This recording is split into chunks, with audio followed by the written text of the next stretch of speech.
देखिए, जब से भारतीय जनता पार्टी की सरकार बनी है, इसके पहले भी तमाम सरकारें थी, हम लोग भी तमाम सरकारों में रहे, देखे हैं। लेकिन इस 12 सालों में जिस तरीके से सबसे जो पिछड़ा कहा जाता था, जो हमारी माताएं बहनें तमाम माझा कदियार में तमाम ऐसी ऐसी जगहों में रहती थी जिनके अंदर कोई जागरूकता की चीजें जाती ही नहीं थी, जिनको कोई ज्ञान नहीं था। तो इस 12 साल में उन महिलाओं को, उन गरीब आत्माओं को जो किसी भी धारा में नहीं आते थे, उनको जागरूक कर करके आज अपने गांव से निकल के ब्लॉक पे, जिले पे अपने जीवन यापन के लिए, अपने परिवार के जीवन यापन के लिए काम कर रही हैं। तो ये सबसे बड़ा 12 साल मिसाल का तो सबसे निचले तबके का उपलब्धि तो ये है। और तमाम आप देखे होंगे जितने भी अन्य जातियों के लोग हैं, चाहे वो सर्व समाज किसी भी जात की माताएं हों, बहनें हों, आज गांव से निकल करके घरों में जो रहती थी, चूल्हा फूका करती थी, इनके बारे में कहा जाता था अबला है वो। जबकि आज के डेट में आप देख रहे हैं हिंदुस्तान की सरकार को बना और बिगाड़ रही है वो। इसलिए मोदी जी ने जो ये कार्यक्रम किया, इससे एक बहुत बड़ा तबका जो समाज के मुख्य धारा से पीछे था, गाँव में और घरों में कैद था, वो निकल करके आगे आया। क्योंकि जब ऐसे लोग बाहर निकल के आते हैं तभी कोई देश तरक्की करता है, कोई देश आगे बढ़ता है और वहाँ के पूरे समाज में तब जाकर के जागरूकता आती है।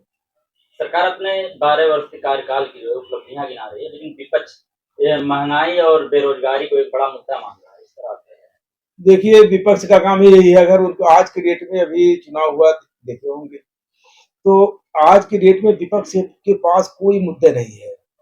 और मुद्दा होता तो पर्टिकुलर मुद्दे मुद्दे की बात करते हैं।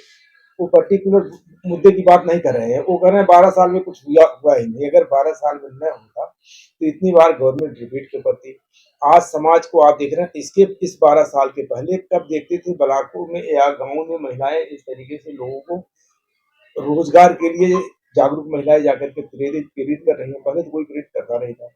इसलिए बहुत बड़े पैमाने पे देश का लाभ हुआ है, लोगों का लाभ हुआ है। और हमारा देश आज दुनिया के अन्य देशों में हमारे देश का नाम, प्रधानमंत्री का नाम लिया जा रहा है। रसिया जैसा, रूस, अमेरिका जैसा देश या तमाम जहाँ युद्ध चल रहे हैं उन देश वहाँ के लोग ये कहते हैं कि मोदी जी मध्यस्थता करें। इसका मतलब ये है कि हमारे अंदर गृह ताकत बढ़ी है, हमारे देश के अंदर की ताकत बढ़ी है, इसीलिए हमारे नेता का महत्व पूरे दुनिया में है। सर, आप पिछली कई सरकारों में मंत्री भी रहे, कैबिनेट मिनिस्टर भी रहे और आप भी इस दोआबा क्षेत्र से बिलोंग करते हैं कहीं ना कहीं, लेकिन फिर भी क्षेत्र के विकास को आज भी पिछड़ा क्षेत्र ही कहा जाता है। देखिए, ये एक कहावत होती है, क्षेत्र पिछड़ा नहीं है। अब राम जानकी मार्ग हमने बनाया था, आप देखे होंगे। जब नहीं बना था राम जानकी मार्ग तब ये पिछड़ा था, लेकिन उसके बाद बहुत काम हुआ इधर। आज की डेट में माझा को लोग माझा नहीं कहते हैं, अब कुदरहा को कुदरहा एक डेवलप एरिया कहते हैं। आप बता दीजिए, न यहाँ कोई पहले साधन था, न कोई संपन्नता थी, न कहीं गांव के गांव झोपड़ी, हजारों हजारों लोग झोपड़ियों में रहते थे। आज कौन झोपड़ी में रह रहा है।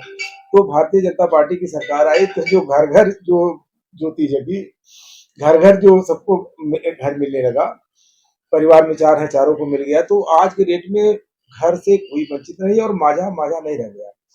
अब अनिल दुबे जैसे लोग, अनिल दुबे यहाँ के प्रमुख हैं, ऐसे लोग जागरूक लोग जब प्रमुख रहेंगे तो दयार माझा का दयार वो शहर बन जाएगा, ये बना डाले।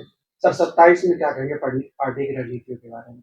27 में पूर्ण बहुमत, आज तक के इतिहास का सबसे बड़ा बहुमत आने जा रहा है। क्योंकि मोदी जी का 12 साल बेमिसाल का जो कार्यक्रम है, आप देख रहे होंगे, उसके उपलक्ष्य में पूरे प्रदेश की जनता कि 12 साल बेमिसाल, ये 24 साल बेमिसाल बने, इस तरीके से इस बार मतदान करेगी और भारतीय जनता पार्टी प्रचंड बहुमत से आएगी।